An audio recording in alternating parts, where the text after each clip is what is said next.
Hey everyone, Abram here and welcome back. Today I thought I'd go over some tips that you might find useful.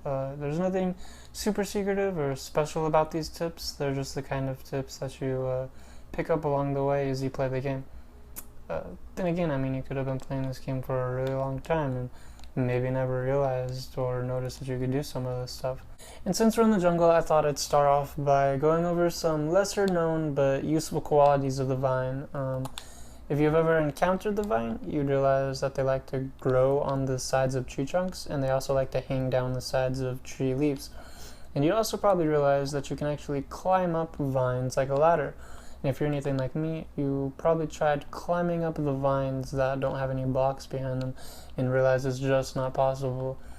And then you might have just walked away and said, okay, well, I know everything there is to know about vines. There's nothing very special about them. But the truth is, just because you can't climb up vines doesn't mean you can't climb down vines. You can actually climb down them or slide down them. And I'll give you an example. So I got to the top of this tree, and obviously, I'll show you right now. If I jump down, I take some fall damage. I actually take 3 hearts of fall damage. But if I go back to the top of the tree, and I decide I want to slide down the vines, I actually won't take any fall damage at all. And this is really useful if you're doing like parkour in the jungle, or maybe you just want to get from the top of a tree and get down really quickly. But that quality of vines can actually be quite a hassle if you're doing parkour through the jungle. You got to be careful about vines that are next to you or in front of you, because they will actually slow you down if you jump through them, and they can keep you from reaching your destination, I suppose. The less obvious feature of the vines is if you stand directly in the center of vines, monsters will actually not see you, and this is the case for any transparent block that you can stand in the middle of, for instance, sugarcane or tall grass. Monsters will not see you, except for Endermen. I think Endermen will see you no matter what block you're standing in the middle of. But this is my experience with skeletons and also creepers. They just don't see you for some reason. I don't know if this is a glitch or if they are just incapable of harming you when you're standing in the middle of a block like that. Okay, so here we have a creeper right here, and if I just stand right here in the middle of these vines, he actually won't want to blow up. I don't know. I mean, you saw him actually beginning to blow up, but if I stand right here in the middle of this transparent block, he doesn't see me or is incapable of blowing up. And this works for skeletons and creepers from my experience, and zombies too, I believe, but from my experience, Endermen are the exception.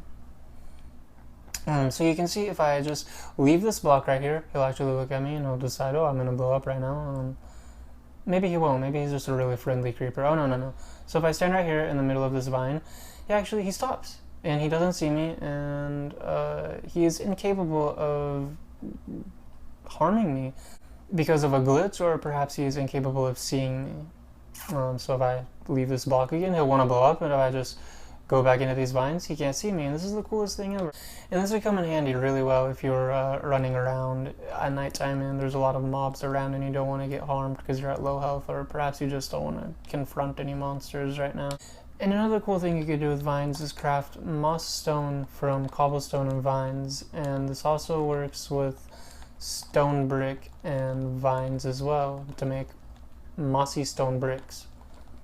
So now let's leave the jungle and go to the ocean so I could show you some cool stuff that you could do in the water. So something that I just recently found out that you could do when you're really deep in the water and you're afraid you're about to lose all your oxygen is you can actually break a block that's right in front of you and move into its space, and it will actually give you a block of air for half a second, and you'll actually get a whole bunch of bubbles back.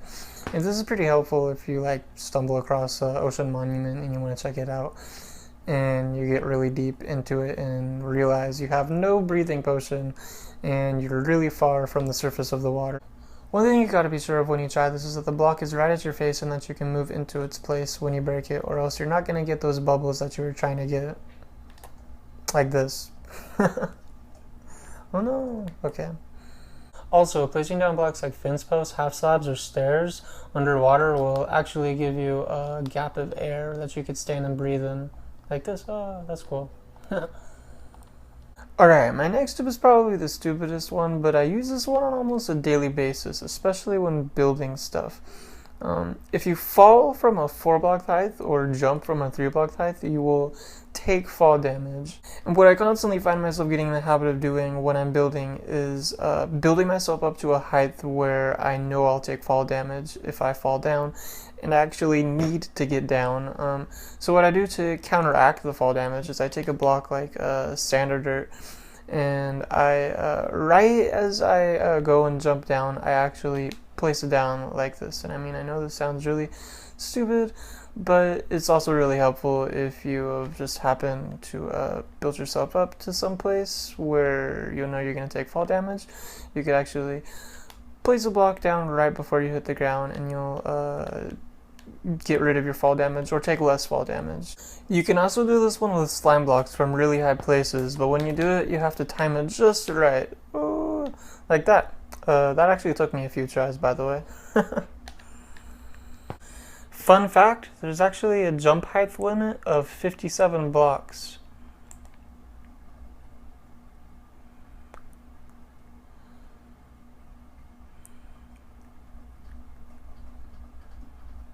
And that was the max height limit, if you were wondering what it looked like.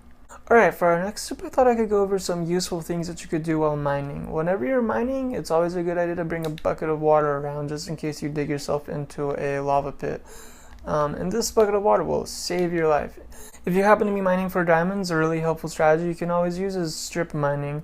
And this is the method of digging really long tunnels and then digging to the side and digging your tunnels back.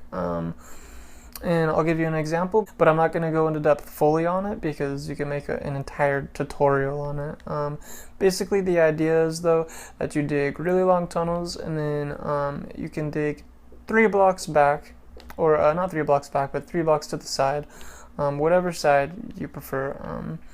And then you actually dig your tunnels back to where you started. And the reason you want to do it 2 blocks wide is because if you do only 1 block, you'll be able to see the ore on either side of the tunnel, and that's not necessary because you already have view of it on this side. And it's just wasting not only the durability on your pickaxe, but pretty much your time, I suppose. And the reason you don't want to do it 3 wide is because if there's an ore like right here in the middle, you'll actually miss it, and it's a good idea. That's why it's a good idea to do it 2 wide, because that way you'll see the ore on this side and you'll see the ore on this side. And again, I'm not going to go into full depth on it because you can make entire tutorials on strip mining.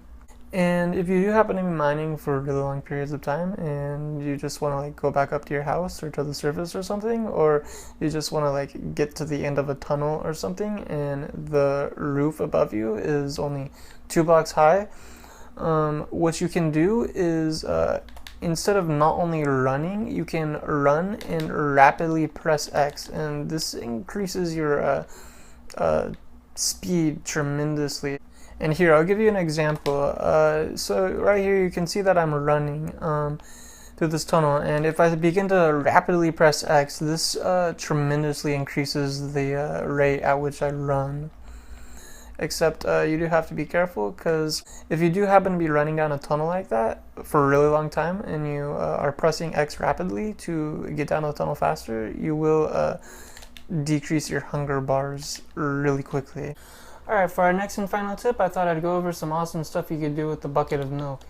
And for this, I'm going to go to the nether real quick. So aside from being able to craft a cake with buckets of milk, drinking a bucket of milk will actually disable a player's status effects. And status effects can be a good thing or a bad thing. And I'm not going to get fully into depth what status effects are, but by drinking a bucket of milk and disabling them, this can really be used to your advantage when being poisoned or hit by a wither skeleton. For instance, I'll try to find a wither skeleton right now and give you guys a good example. There's a wither skeleton over here, but there's also a blaze. Get the way, blaze. Oh gosh, there's another blaze over there. Okay, so I'm withered right now, and I'm not going to bother to kill this guy because I'm on fire right now.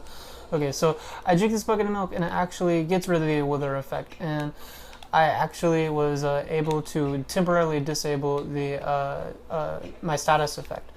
And now I'm gonna drink another bucket of milk because I'm withered right now, and I want to disable my status effect, and there you go. This can really be used to your advantage when you're poisoned or withered by a skeleton. You are able to disable your status effects, and it really helps.